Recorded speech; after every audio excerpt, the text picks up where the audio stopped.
Welcome to On the Verge. This is Zach Spedden, joined as always by Bob Phelan and Nick Stevens. And on tonight's episode, we welcome Jon Meoli back to the show as he comes on and discuss his top 10 prospect rankings in Baseball America for the Baltimore Orioles farm system. You also know John's work, though, from the Baltimore Sun.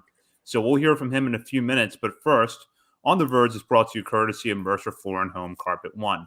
Mercer is a third-generation family business that was established in 1959, and it's located on Main Street in beautiful historic downtown Westminster, Maryland. For all of your flooring needs, think Mercer. We do have one new member of our Patreon community who we want to shout out, and I'll turn that over to Bob. Yeah, they wrote their name down as the Motion Ocean, but from their email, I can tell it's Matt Winter. So let's go with that. Welcome aboard. Welcome, Motion Ocean, to the Patreon community. We're glad to have you. So tonight's guest is a beat writer for the Baltimore Sun covering the Orioles, and he also contributes the annual prospect rankings for the Orioles over at Baseball America. The top 10 prospect list was recently published, and in the coming months, we'll have the full top 30 list in the annual Baseball America prospect handbook. He is Jon Meoli. Jon, great to have you back on the show. It's good to be here. What kind of returning guest, pantheon am I right now? Are there a lot? You're tied for second most appearances now. Stephen Loftus, a draft expert over at BaltimoreSportsAndLife.com, holds the record with 8. So long way to go. That's a tough road to hoe, but it starts with 2. Starts with 2. Yeah. Well, it's keep the leaderboard going here. So just to give us some background, what goes into your process for putting these lists together? And while you were doing it this year, what sort of feedback were you hearing, not just about the players, but the Orioles system as a whole? So there's a process that starts, truthfully around July, I'll realize, and this is for when the season ended on Labor Day. Around July, I'll be like, oh my goodness, I have so many guys I haven't seen yet. There's only 2 months left of the season. I have to get going. So I'll start going to more and more. I like to make sure that I have at least seen as many of the players that are in ranking consideration as I can, because I'm not a scout. I'm not somebody who is an authority on this stuff. But I've been going to games long enough to know what's real and what's not, and you can be fooled just by looking at the stats and whatnot. And there are guys who I'm glad I've seen, and there are guys because of the downside, and be like, maybe that person's not really where I thought he would be. And there's been other times where I've gone and seen somebody, and I'm like, okay, that's a dude. That's somebody that I need to follow up on. So as the season goes on, I'll get to know scouts that are on the organization that have the Orioles coverage. I'll get to know coaches and people in the organization, and I'll kind of start laying the groundwork. And I'll say, hey, sometime in September, can I hit you up, and we're going to, we could talk Orioles prospects. There's like a master notes document somewhere on my computer here with, tens of thousands of words and all these, in basically chicken scratch, in computer form, and kind of goes from there. So it's a real fun information gathering process. I really enjoy it. I kind of go with a pretty strong idea of who's going to be where, what types of things will happen. But as you do hear about players, that people, and you hear about certain things, and I think that's the second half of the question. I think there's a lot of true hitting talent in the organization that you didn't have before, and it's a lot easier for scout people outside the organization to have strong positive opinions on hitters than pitchers. I think people in that line of work are very cognizant of how difficult it is to be a big league starter. So if somebody's a starting pitcher who's well into play, and you say, oh, they're doing well, they're a starter, 9 scouts out of 10 will say, oh, he could be maybe an early inning reliever, because the stuff because they just project out and know what it takes. But when you're talking about hitters, they're a little more effuse, I guess, in their praise. If you see somebody hit 10 home runs in a season as a scout, like I know somebody who saw Kyle Stowers literally hit 10 home runs this year between Aberdeen and Bowie, that stuff stands out. And I think that people who have followed the organization in the last few years have seen a transition from there being, a handful of hitters that you have to pay attention to, and I think the list certainly reflects that. So let's start with the top hitter in the system, number one on your list. Let's say the CBA stays the same as far as, the service time manipulation, everything goes. And Adley Rutschman starts the year in AAA because we know that's where he's going to begin the year, right? What kind of immediate impact is Adley Rutschman going to make on this squad?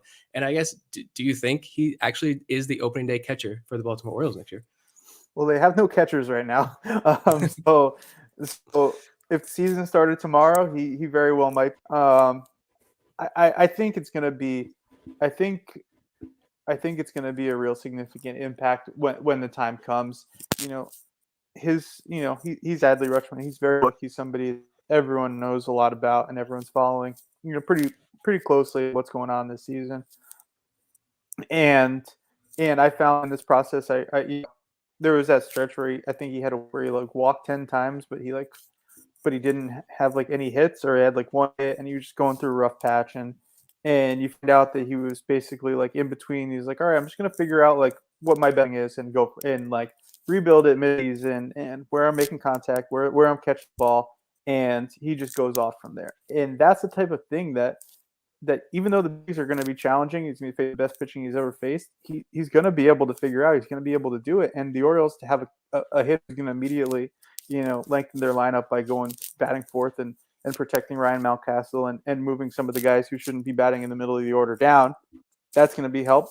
Somebody who can catch the ball and throw the ball as well as he can is obviously going to help. And I think that we're going to find out once and for all, whether a good catcher who has a relationship with these young pitchers can make a difference at the big league level, because a lot of them struggled for a lot of reasons. And, if he gets up in May and there's a bunch of guys with 5-something ERAs and those go down when he gets there, I think that's going to say plenty about both the catchers they were thrown to and the guy that they're going to be thrown to at that point. Absolutely. And his co-position player of the year, Kyle Stowers, pretty impressive that he's made it all the way up to number 7 on the list. But we know about his bat pretty much. That's all we've been hearing about all year. But how's his defense, especially his arm? Is that going to be plus in a corner outfield, or is it just get by? What do you think? I think it's going to be an arm that's totally fine in right field. He's not going to be light for it. It's not going to be like a total cannon, but I think that he's somebody, when he was drafted, he was announced as a center fielder. I think it's like an emergency center field at this point, but he has the range. He's more athletic than somebody who you'd characterize as a slugger, would be. Obviously he's pretty lean. If we're being honest, I know he's on a lot of weight during the shutdown, but it's not like he's some hulking dude. He just has a really strong swing. It's really hard. But I think defensively, you're talking about someone who's easily going to, have the athleticism and be able to get to balls and be able to throw enough for right field. And that's a position that obviously requires, a pretty substantial bat to go along with it. And I think that's something that he showed this year. He's more than capable of carrying. I'm guessing they're not too concerned with the strikeouts. Again, you learn things as you're going through this process. I know that, every hitter that I talk to, and I'm sure you guys have followed along talking to the members and talking to them yourself, everyone's talked about how they're rated on their swing decisions and chasing. So when somebody like Kyle Stowers comes out of college and you're like, oh, this guy hits the ball really hard and he strikes out a lot, and you think it's a swing decision thing, and it turns out with him it's more just, when he does make contact in the zone, he obviously kills the ball. But there are some holes in swing that I think they're working to address, and I think that when we're talking about in zone swing and miss, that's something that might always be there, but there were times in the season when it wasn't, and there were no areas where pitchers knew they could attack him, and those weeks where he's hitting 3-4 home runs. So I think that as he progresses and kind of gets into a swing that can still do damage in all the parts that it does and protect them where he traditionally hasn't. I think that's going to be something that they could easily kind of cover for. Again, if somebody's hitting 30-something home runs and striking out 30% of the time, I think in 2022 and beyond baseball, that's something that everyone's probably just going to say, all right, sure, go for it. The next 30-30 hitter for the Orioles. Yeah. So looking, shifting over to pitching, DL Hall was giving the best fastball in your rankings over at Baseball America. What about that pitch separates it from some of the other fastballs that are in the system, especially the one that Grayson Rodriguez throws? Yeah. So that was something I've gotten a lot of questions about. I addressed it in the BA chat. That comes from the different people inside, outside the organization. I think that where it really comes down to is the overall movement on it. Grayson Rodriguez's fastball, when it's at his best, is a perfect like modern day hoppy fastball. I don't know that it always has those like the best characteristics of it all the time.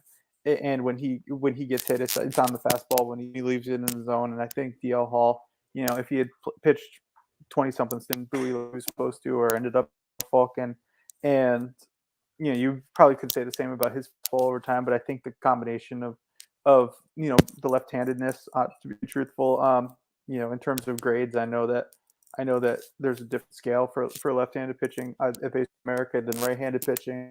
And so I think when we're talking about velocity, some of the movement, some of the life to it, I think it's just a little separator. But if they could share it, they would share it. There were a couple that I basically had slashes for up until the moment I hit send, and you just kind of go with one, and you strike through somebody, and I threw Grayson, and I left the Hall there on that one, and but we're talking about like splitting at this point. Just got to pick somebody. Yeah. And we're talking about two elite pitching prospects here. That's a pretty good problem to have. Talking about Grayson Rodriguez, like what did we learn about Grayson Rodriguez this year? Now that we saw him this full season, Double-A competition, argument could have been made. I think a valid argument could have been made that he probably could have ended the year in Triple-A. But what do we learn about the top overall pitching prospect in baseball after this full season? I think we learned a few things. I think that there is, I think that when you watch him in 2019, you saw a really, really good young pitcher with a lot of promise. I think he's delivered on a lot of that. And as somebody who grew so much in his draft year and grew so much in that year in Delmarva, he basically didn't have a changeup. He learned it in like one bullpen. They put him on IL so he could have a couple bullpens to figure it out. And he started throwing it, and he only needed one. And they're like, well, shoot, what are you going to do for the next week? You already know how to throw a pitch. He's really motivated and determined to get better. And I think you saw, once he got good, and once he knew he was good, and once the world knew he was good, he kept going still. Their pitching coach, Justin Ramsey, told me at the end of the season for a story I was in that they go through their, they'll watch his starts back and say, okay, pitch into the 6th or 7th today. But, in the big leagues, you're going to do that. And you threw this pitch 1-2 here. They might be looking for it, but you set them up with this pitch earlier in the account. And so the third at bat, go to this one with 2 strikes and have this be your strikeout pitch. So I guess long story short, we learned that this is someone who is really talented and is getting better and isn't settling. That's something I think that the Orioles are probably most pleased with. They don't know what it's going to look like when he's got 130 innings on his arm in August next year, and he's grinding through it in the big leagues. If he's there, nobody knows what that's going to look like. But I think that the promise comes from the fact that he is so driven to make that work and not leaving anything to change in doing that. I think that's something that was kind of already on the radar, but seeing him do it, everybody knew he was that guy, and he still was like, all right, but I'm going to be better. I'm going to X, Y, and Z to improve. I think that was something that was really impressive.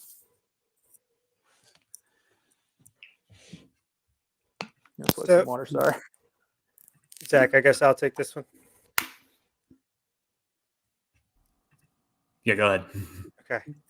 How would you compare Jordan Westburg's defense at shortstop compared to Gunnar Henderson? And if they continue to stay roughly on the same timeline as they have so far, who do you think the Orioles will give more opportunities to at shortstop? That's a good question. I think that probably, Westburg, just by being a little more experienced and having, more high level reps there, if you're going to count 2+ years of SEC baseball, I think he would probably be there. right now on the depth chart that I had to do, or the projected lineup. I'm sorry. I had Henderson staying at short and Westberg moving to second, just because you have to put Kobe Mayo at third, and you probably shift everything left until Mayo gets there. I think that to answer your question, I think that Westberg probably is going to be a more, sound and solid defender. I think Gunnar Henderson is going to be able to make all the plays if he's, if there's a year where in spring training, Jordan Westberg, this is a stupid scenario to even bring up, but if Jordan Westberg has like a season-end injury in spring training and you have to put Gunnar Henderson at shortstop in 2025, the Orioles are they're not going to need to go out and get a shortstop. I think they'll both be able to handle it. I think that to get them both on the infield in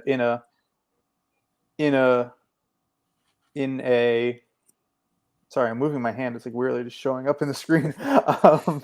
In a most productive and optimal. The word I'm looking for is optimal. In an optimal way, I think that the best defensive setup they could have would be for Westberg to be at short and Henderson at third. But I don't think that is a knock on either shortstop ability. You just have one who's been doing it longer and another one who is bigger. You can let him grow out of shortstop and play third and not really worry about it. So that's kind of a fumbling answer to an easy question. Sorry. We got, just to follow up on that, we got a lot of questions throughout the year about Henderson's arm. And usually what we would go back to when we talked about his defense was that the arm strength is really good, but the arm accuracy is not always there. Was what you were hearing and seeing with Henderson matching that, or is it a little bit more complicated, you think? Yeah, I didn't have anyone get too deep into that, but I think at that stage, when you're talking about, people's arms and you're talking about, whether the arms are going to play. I don't have like how many errors or throwing errors he had in front of me, but guys who can't throw don't make throwing errors. They just don't throw the ball, and the ball doesn't get there. Somebody like Ryan Mountcastle, like I don't believe he made a ton of throwing errors. I just don't believe that he got to the balls that one would make throwing errors on. Those kind of like charging third base, type things where you're throwing on the run and you're off balance. You don't get to those balls if you can't throw because you're not going to get it. So if that's what it's in relation to, I would say that, but it wasn't something that anyone really harped on. And my, the times I did see him, I didn't see anything that was a huge red flag in that personally. Going back over to pitchers, Michael Balman and Kyle Bratis, if either of them was in play for a fifth starter role next year, who would you think would be more likely? And then long term, do you see them as starters or relievers? I think that Bratis will get added whenever they have to add people for the Rule 5, so they'll both be on a level playing field there. I'm interested to see, given that Balman had to come up after a handful of AAA starts, whether they say, all right, pull it back a little bit. Like, let's let you build this, let's let you start, let's you use all your pitches in AAA, and then we'll get you up when the time is right, versus somebody like Bratis, who had basically a full season in AAA, and I know got better as the season went on. He got a little bit more aggressive with his pitches. He started to just himself as opposed to trying to be perfect. He just tried to be, who he is and attack with what he has. And I know the Orioles were happy with that. So I think that all those guys, I think that probably Bratis would be somebody who you'd see in that fifth starter mix. I do think that the Orioles would probably be eager to give, as many rotation opportunities as they can to the guys who are on that field this year, just because at some point you figure out who those guys are. And they've shown that if somebody pitches themselves into rotation like Bruce Zimmerman did this year, they'll let him do it. They won't say, okay, you were supposed to be in the rotation, on February 1st. So April 1st, you're here. If you're not pitching well, you're not going to be there. So I think Bratis is going to have every opportunity. Long term, I think that Bradish's ability to use all his pitches comfortably, not to say he's where the Orioles want or where he would want on that. I think his ability to use all of his pitches and willingness to do so gives him a little better rotation chance. I think there's a lot more skepticism outside the organization than inside. That will be something that can happen quickly. Whereas Balman, he was a 4-pitch pitcher in 2019 when he was at Bowie. He's obviously had a great fastball and his slider was unfair, but he'd throw a changeup, he'd throw his curveball, and he really didn't throw those pitches very much, as he was getting back to himself this year. So I think that there's a lot more work to be done to get back to kind of the ceiling that he had in 2019. So I would say in terms of long-term starter, you'd probably be looking at Bratis as someone who was a little more sure to be that than Bauman. Nice. Follow up to that though, Bauman, I don't know if you, based on your conversation with people, if you know, but with Bauman's end of the year and kind of his slow progression back into the going full swing of things last year after the injury, was it just more like a mental thing for him, or was he still trying to work over something physically last year, or do you have any idea on that? I don't have I can't make a chart right here and say it was X amount, like his arm hurt, and X amount he was worried his arm hurt. Everyone kind of follows these things, know that when someone has a flexor tendon strain and comes back to pitch, there's a lot more people in the bucket of people who did that and blew out and needed surgery than there are the people in Mike Bauman's bucket who rested and rehabbed and came back and were able to pitch basically a full season healthy. So if that was in the back of his mind, really unclear. If that was something that he was worried about, unclear. I think that just not having a normal spring training and not having the consistency of pitching that he would have had going, into March and April and kind of coming in slow when the season started. I think that had a lot to do with it too. He does, he's athletic. He's a big, strong kid, but he doesn't have the cleanest and most repeatable delivery if he's not to it. And I think there was a lot of thought within the organization that he spent a lot of time trying to find that, and whether it's he didn't trust it physically, who knows, whether it's him, needing to just mentally get back, whether it's just reps to get back into his delivery. There were a lot of reasons, but I think that towards the end in Bowie, you saw that a little bit. He wasn't the same, dominant he was when he was in Bowie in 2019, but he was getting back to it. He was figuring out how to be effective in it. And then he went to AAA and he did a pretty good job. But then he came to the big leagues and he learned the lessons that pitchers learn in the big leagues, which is when you make your pitches, you'll be all right. And if you leave pitches over the plate, you're going to be holding your glove up and get. I don't think there was a ton of concern that he's not healthy. I think that the Orioles are very hopeful that now that he is healthy and he can have a regular offseason routine, he's not resting anything, he's not protecting anything, he can just do what he would normally do in the offseason, stay feeling his delivery, get into that rhythm. So come February, he is the guy that's a lot closer to the one he was in 2019 than this year. Nice. Go back to the young hitters. On Baseball America's podcast, they noted that just one batted ball over 110 miles an hour kind of puts hitters into their own separate category here when it comes to power. And last week, we heard with Kobe Mayo in the interview that said he had a couple at 111, 112 miles an hour. How high is the organization on Kobe Mayo? Because I think he's an extremely special prospect personally, and I love watching this kid play. What do the Orioles think about him?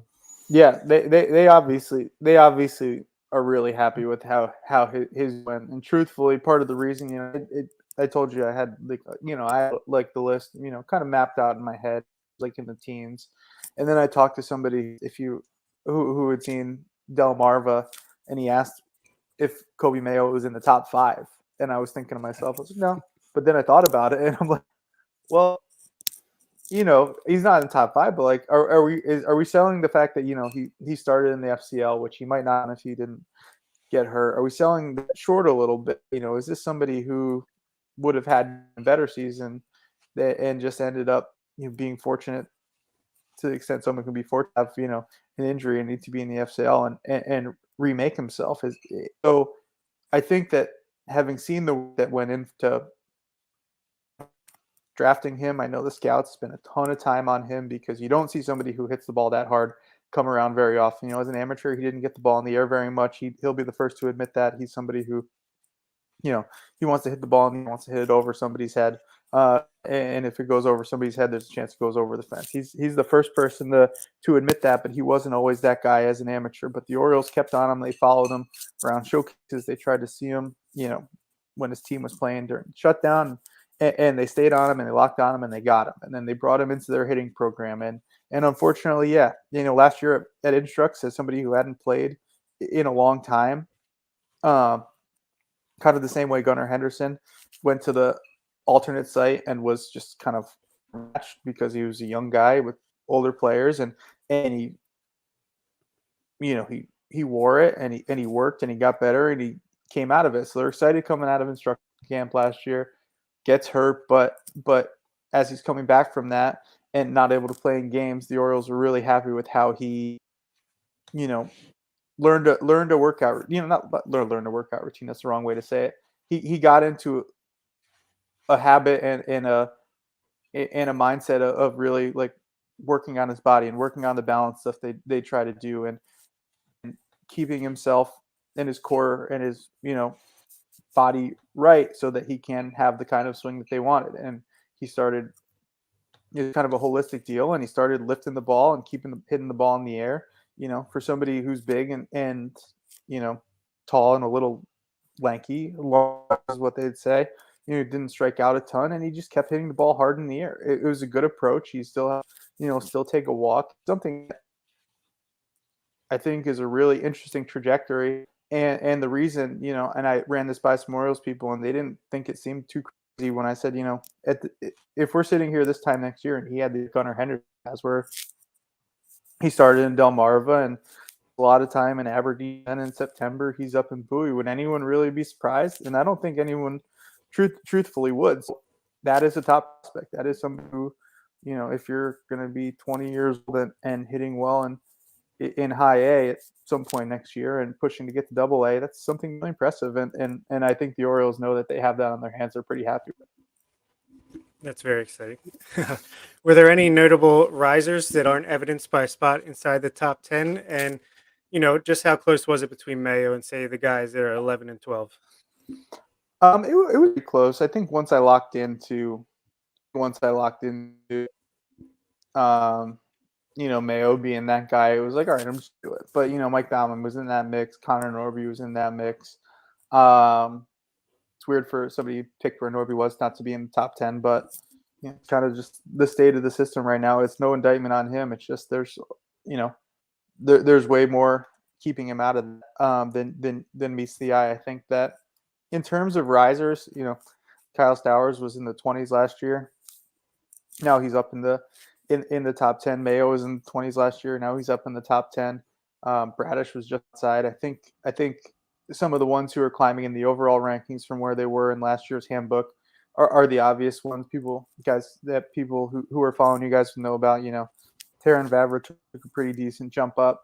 Joey Ortiz, when he was healthy, was somebody the organization couldn't stop talking about. He was going to be the poster child for what, and he probably still is the poster child for what can come of remote work and the dedication that he had, and gets hurt. He's not there. That's pretty much it in terms of risers. How's the international class looking?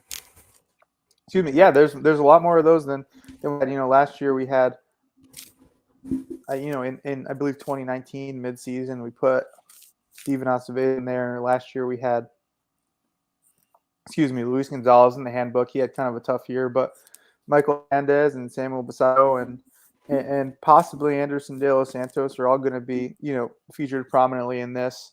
They obviously, the first 7-figure international signings the Orioles had, and De Los Santos was one of the big signings from the 2019 class, and they kind of hit the ground running in a lot of different ways.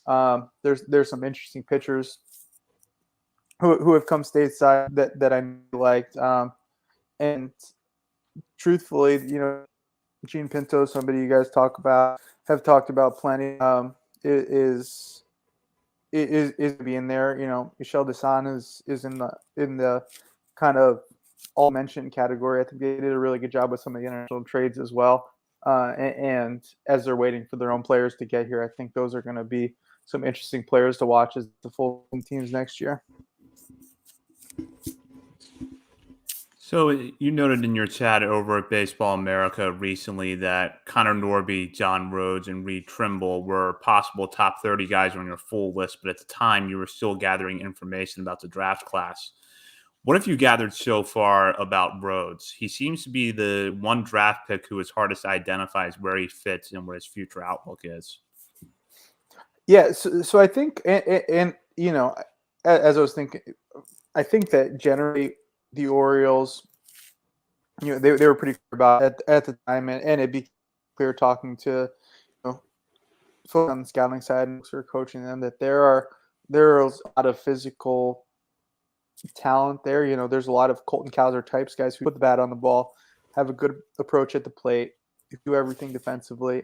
You know, Rhodes, I didn't to the extent that he moved around in college. He didn't really have a position. He played all the corner, infield, outfield positions. Apparently, they're taking balls at shortstop during fall ball. You know, and it's not to say that he can't do that. It's just that they needed him to do everything. He didn't really have a position that was his own. So he's kind of behind the eight ball there in terms of where they want him to be. He played mostly right field, I believe, once he got to Delmarva. So you have to think that that's kind of where Orioles are gonna keep him. And in terms of at the plate, you know, they believe that there's, and this goes for all these picks, they believe that there is going to be power in there as they fill out and start to better understand their swing and understand what kind of pitches they could drive. The challenge for Ryan Fuller and the hitting staff is going to be Anthony Villa, and the rest of the hitting staff is going to be, are you going to sacrifice the things that make you good to have a chance to be great? Are you to become someone who has a little more swing and miss, or somebody who isn't as under control at the plate so that you can drive the ball, hit doubles, hit home runs? That's something that I think is going to be paramount for this whole draft class. I think John Rhodes is somebody who's definitely in that category because he's going to be playing on an outfield spot. You know, A, with the Orioles, or B, anywhere, you're going to have to hit for some power. You need to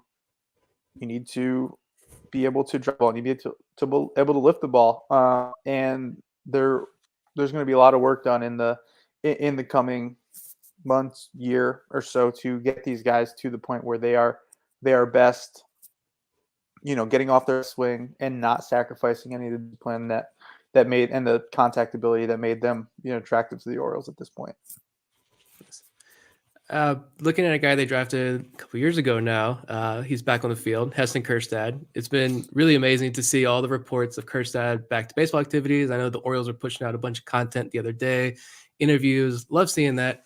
Is he full go for next year? And like, do you think his timeline is delayed, or do you think the Orioles believe that they can play catch up over the next year or two and get him back to where he probably could have been if he didn't miss all this time?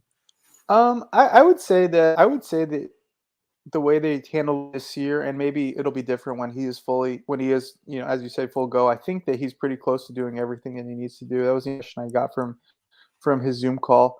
You know, they were so cautious and had so little expectation this year as to what it could be or what he might need to do for his development. They weren't really concerned about that. They just wanted to make sure he could get to this point where he was healthy and able to do this stuff in general. I think that if he starts in Marva next year and he has one of those 3-level years where he ends up in Bowie, I don't think that would be rushing him. I think that would be a good sign. If he has a year where he goes, you know, he starts in Delmarva and ends up in Aberdeen and never really makes that next push, I don't think that's a bad thing either. I think that they just want to see him healthy and back to himself. You know, fortunately for them, and possibly unfortunately for him, you know, it's not like they're a gaping hole in right field that he needs to fill, and that they had him penciled in as doing this in 2022. I'm sure in a perfect world they would have loved for him to have, you know, a Jordan Westberg type year and kind of make that 3-level jump the way that he did and be somebody who's in the major league mix for 2022. But, you know, Kyle Stowers kind of did that for him, and they already have a million outfielders in the big league, so it's not really a concern right now. I think they just want him to get back on the field and show some signs that he can be that guy, because it's a long road. You know, he wasn't really doing anything baseball wise And I know on the weight that he's on in college, pretty quickly. His signing scout said that from the time that, they looked at him as a high school kid in the draft to the time he showed up at Arkansas, for fall ball to talk to some of their draft eligible players that year. All of a sudden Heston Kerstad was jacked, and he's like, "Oh wow, I should have drafted him." So we know he can put on muscle quickly. It's just a matter of how quickly he can get it back and start feeling the way he used to. Speaking of the abundance of outfielders, Zach Watson was one of them who took a big leap in 2021, but he may have been the most surprising because he hit 21 home runs in 2021. It was the 21 type of thing. You have him listed as the best defensive outfielder in the system right now. Just how much has his stock risen over the last year? I think it's risen a lot. He's somebody that it's a very, when you talk about people who the Orioles, have drafted and what they're looking for, they like people who can control the strike zone and don't strike out a lot. And he's kind of the opposite of that in some ways, but you can't deny the power. You can't deny, what he did offensively. You can't deny the speed, and you can't deny that he plays a real center field.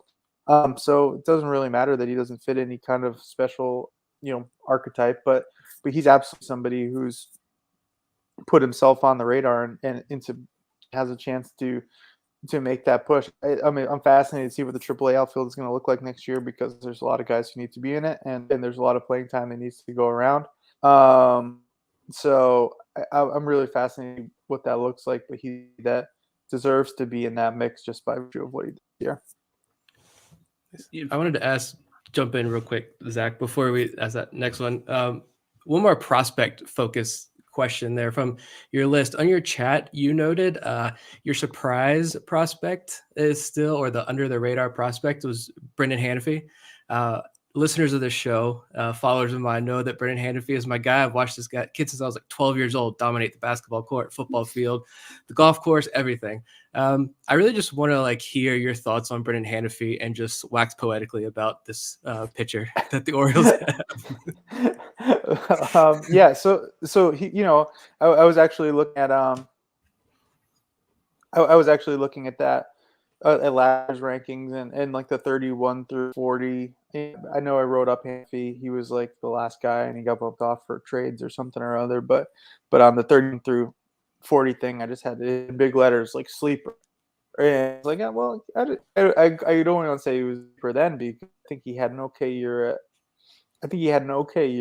at Frederick in 2019, but he kind of got away from himself. He was trying to be a lot of different things other than Brendon Hanfey. And the Orioles, I heard about it last year as we're putting this together, about all the work that he did and all the strides that they thought he made, and in kind of having his sinker be consistently the good sinker, and bringing his breaking ball and having the weapons outside the sinker to be a really effective starter. And obviously, anyone who saw him in Delmarva or followed him earlier, scouts outside the organization get that, and they love it. They see like a guy who pitches like he's 35 when he's and has, he's a big leaguer from the neck up, as they would say.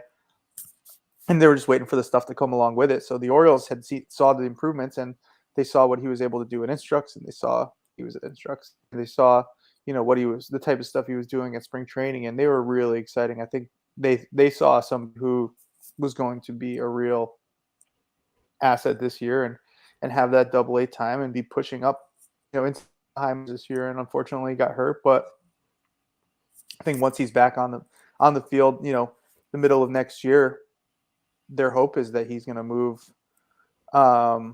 He's going to move pretty quickly and be in the high minors by the end of the season and be back in that mix of the next tier guys. Right now, it's just hard to say, coming off of surgery and the, still having the taste of what happened in Frederick and South. But I think that's something that once he's back and healthy, I think the Orioles are really excited for what it'll look like. Love it. We have a few major league questions to get to in a moment, but I did want to ask about Colton Cowser, because it didn't feel like a discussion really on the top 10 or on outfield depth would be complete without him. He really dominated between the Florida Complex League and Delmarva this year, but given how advanced he seemed coming into the draft, that wasn't terribly surprising. So What have you heard about Cowser since he entered the Orioles system, and what do you think that they're really going to be working on him with over the next season or so? Yeah, I mean, anyone who watches him at that level saw somebody who could clearly hit, who clearly has the ability to get the bat on the baseball. Like we mentioned with John Rhodes, with him, I don't think we're talking about a slouch. Cowser hit like 16 home runs this year in college, so he's not somebody who can't hit the ball, but he doesn't have the traditional loft to his swing that someone who hits runs would. I think that that's going to be something the Orioles are trying to work with him on a little bit. It is getting a little more swing and having him, get under the baseball a little bit more. I don't think it's something that's going to be a challenge. He's somebody who, has kind of barrel control and ability to get on the ball the way that he wants to, that he'll be able to do it. But we're also not talking about, sometimes you talk about people who need to do that and they don't hit the ball hard. He hits the ball hard. He just hits it on line everywhere. And I think that's something that they're, they went into this with their eyes open, thinking that it was going to work out. If they got him, that he would be able to do this type of stuff. And I think there's very little evidence so far that they're wrong in that thought. I think it's pretty clear that, he's exactly the kind of hitter that they thought he was. I know they love, the kind of kid he is. I think a big part of this 21 draft class, that, considering themselves, a little team with their Kobe Mayo from the last draft class mixed into it. I know that I think he's been everything they want, and given what he did, I'm not sure that he's going to be very long for whatever level he starts at in 2022. I think it's going to be, as long as he can continue to be himself. I think this is somebody who can move pretty quickly. So looking now at, the Major League side of things, we're really kicking off the offseason now. When you look at the free agent rankings and the contract predictions that are coming out, there appear to be some relative bargains that could fit the Orioles' short-term needs if they're willing to get into that $6 to $10 million per year range over a year or two. Do you think that's a possibility, or do you think they're not really ready to commit that type of money yet? I would be surprised to make any of those kind of moves. I think if somebody's going to be here for the long term, if the right player is willing to take the contract the Orioles are willing to offer them, then they'll do it. But I think that for the kind of players that can make the kind of impact the Orioles need, someone will be willing to pay more, truthfully. But we're at the point now where, it's November. They don't have to play a game for 5 months that matter. 5 months? Yeah, 5 months until there's a game that matters. So, but they need to get it, of some form or fashion. You're asking a lot of, the catchers in the organization to do that, even if Adley Rutschman is here. But you have a good opportunity to sell. You're asking a lot of the pitchers in the organization to do what they, would need to if basically all the minor league depth they sign decided to leave. But you can also go to a whole new crop of minor league free agents and, Matt Harvey types, even if you would hope that they're, a little effective than Matt Harvey. Say, hey, you're going to start 30 games if you want to. And you could tell a minor league guy, you can say, hey, you're going to be a big leaguer if you sign. I don't know that is going to excite the fan base. I don't know if any of those guys are going to show up in a top any kind of list of free agents, but I still think that until the Orioles are ready to be spending money on a contender, I don't think they're going to be spending the kind of money that it takes to get any of those kind of guys in.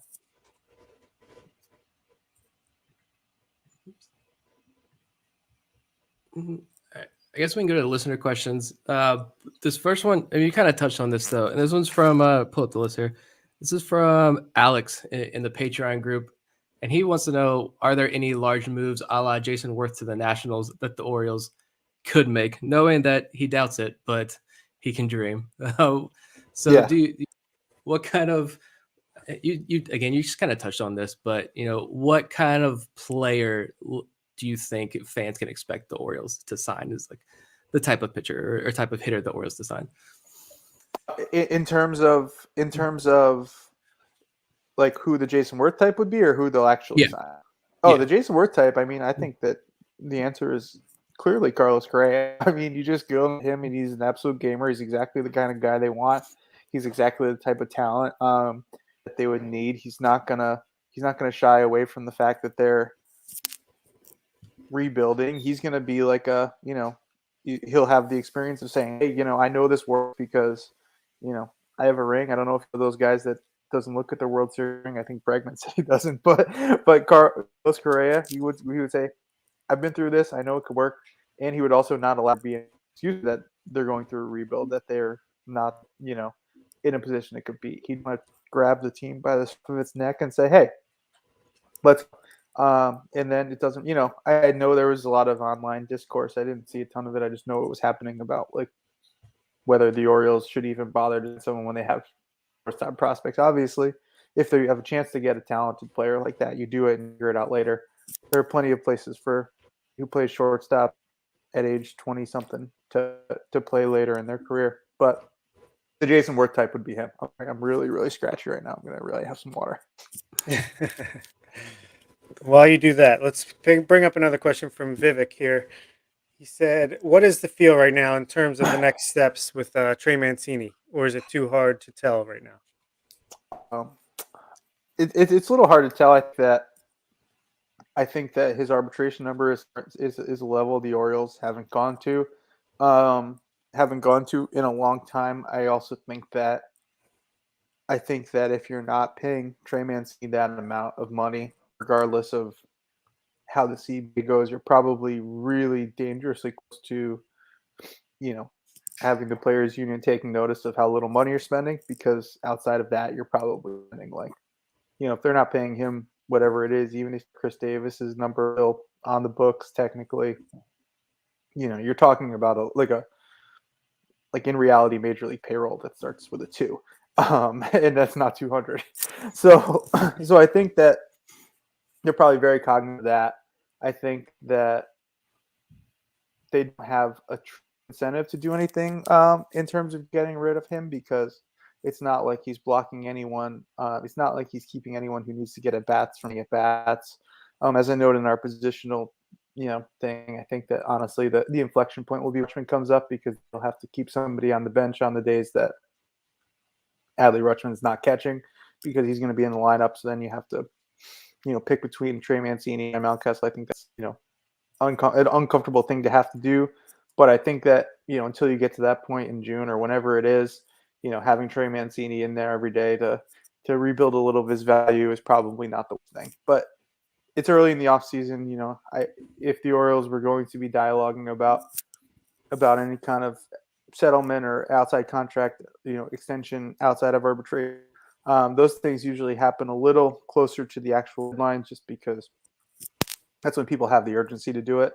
So I think if there's any kind of movement on that, it would be around then. But in the meantime, Trey and Sarah are traipsing across Europe if they're still over there, and I hope they're having a good time. Happy for those crazy kids. Definitely. That was really awesome to see. Another question from Vivek is, if you had to think of a trade that might surprise us this offseason, anybody on this roster that you think Orioles fans would be a little shocked if they were moved? If they were moved, I think that if we had this conversation this time last year, Anthony Santander would be somebody who everyone, they trade him. He was the most valuable Oriole. He's got all this club control. But I think that given where they are in the outfield, given the salary, still has 3-year club control after this, and at pretty reasonable rates, I think he'd be very attractive if he did not have the injury part season that he did. I think he's somebody that you would think. I don't know that the impression I've got from other teams is that when the Orioles are dangling these guys, they're doing so with very, very high price tags. And I don't know that anyone would beat a price tag for somebody like John Means at this point. So I'd be surprised, but also I wouldn't be surprised if the Orioles traded. I'd be surprised if somebody met the price tag, but I would not be surprised if they if they were realistic about what John Means is and what he could mean to another team versus what they could get back. If we're talking about trades the other way. Yeah, I'm surprised at this point that the Orioles haven't like bought a prospect or two. You've seen teams do this in the past where you say, okay, you want this guy. If there's a pitcher who's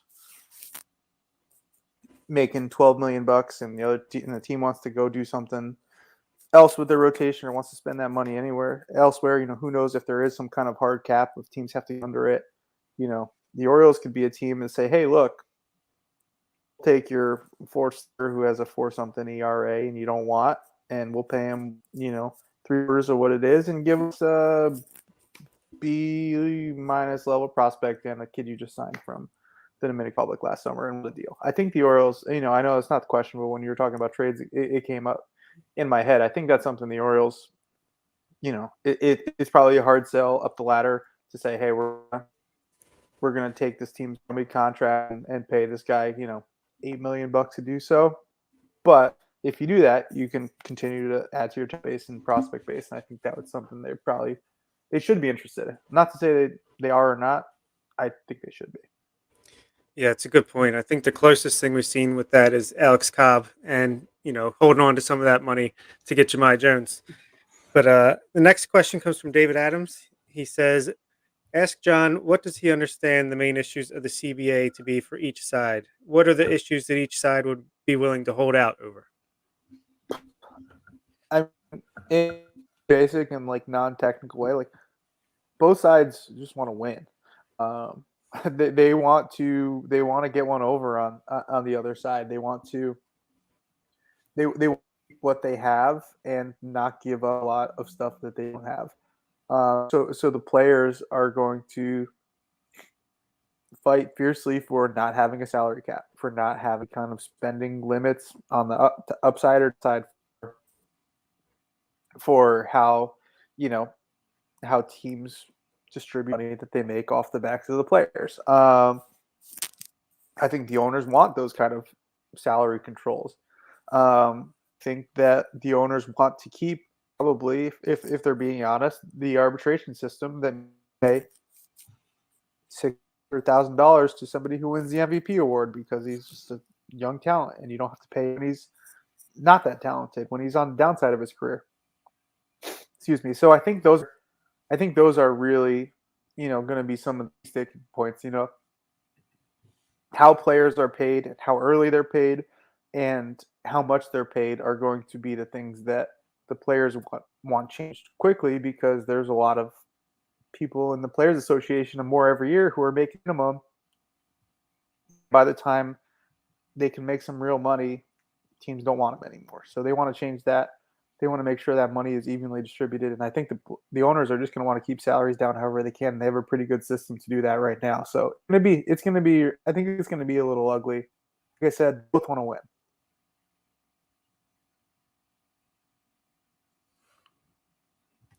So here's a question from Carl. Of the new flock of players for the international markets, Michael Hernandez, Rangel, Acevedo, etc., who can we expect to see on Delmarva's opening day roster, if any? I would say that anyone who is in the FL this year, it would be pretty natural for the game performed well enough to warrant a promotion. That Rangel would be one. You probably have Pinto as counting as some of the guys that got called up in August.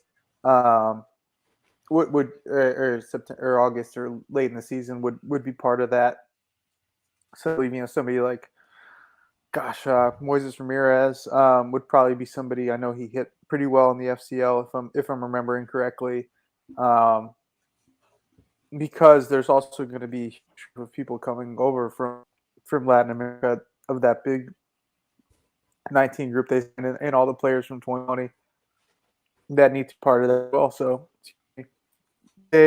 I would say those. I would say one who was on the FCLs and had any modicum of success will be starting in Delmarva, because truthfully, I'm not sure how many of the position players who ended the season will be back. You assume a Kobe Mayo will be, but not. Cowser probably not. Is a Connor Norby there? Who knows? Is like a Dante Williams, somebody who's that experienced? You need him there. Who knows? So I think there's going to be a lot of spaces to fill, and I'm interested to see just how many of those guys who ended in Delmarva would come back. That would kind of influence how many spots there are for those players who spent a lot of time in the FCL as well. Well, John, we always appreciate having you on the show. So can you tell our listeners just about what you have coming up over at the Baltimore Sun, and then when we can expect the prospect handbook to be out? So it's pretty downtime. We're trying to we had a nice roster review recently. Now it's just going to be kind of following the news. Probably look at some of the possible additions the Orioles can make, given that they have no catcher and very few pitchers and a lot of outfielders. But that's pretty much it on their 40-man roster. Things kind of settled. There's a lot going on with the Rule 5 protections. I know that's always not exciting, but it's always hot button time because obviously people are going to get protected who they like, and people who they like are get left to chance. There's an injured who maybe had down years who they're willing to take a chance on. I think that's just where they are. So it'll be some role type stuff, some roster type stuff, and then the rest of the handbook. I believe it ships in like January. Sounds right. Yeah, it sounds right. Yeah. The Orioles, full top 30 is due today. Send on that very shortly. But I know there's other ones that are due like rolling into like December. So I think January sounds right. I know they get 5 picks in there, I know for sure. So if there is Rule 5 draft, that'll probably be where they're making those moves, and then it'll be soon. Well, John, thank you again for coming on tonight. Yeah, no, very sorry. I'm sorry I can't talk right now. No worries. Oh, my internet was for that. That internet was good. Internet was all good. Right. Yeah. One out of two. We'll be back with a new show next week. On the meantime, you can follow us on Twitter at BSL on the Verge. One transaction item to note from the Orioles: they did claim right-handed pitcher Brian Barker off waivers from the Toronto Blue Jays. That now leaves the 40-man roster at 32 players. We'll know here in the coming weeks who the Orioles are going to protect from the Rule 5 draft, if we do have a Rule 5 draft here in the next month or so. Be sure to check out BaltimoreSportsAndLife.com for all the latest articles. Thank you to Jon Meoli for coming on tonight's show. Thank you to Bob and Nick. And we'll be back with a new show next week. And until then, this is Zach Spedden. You've been listening to On the Verge.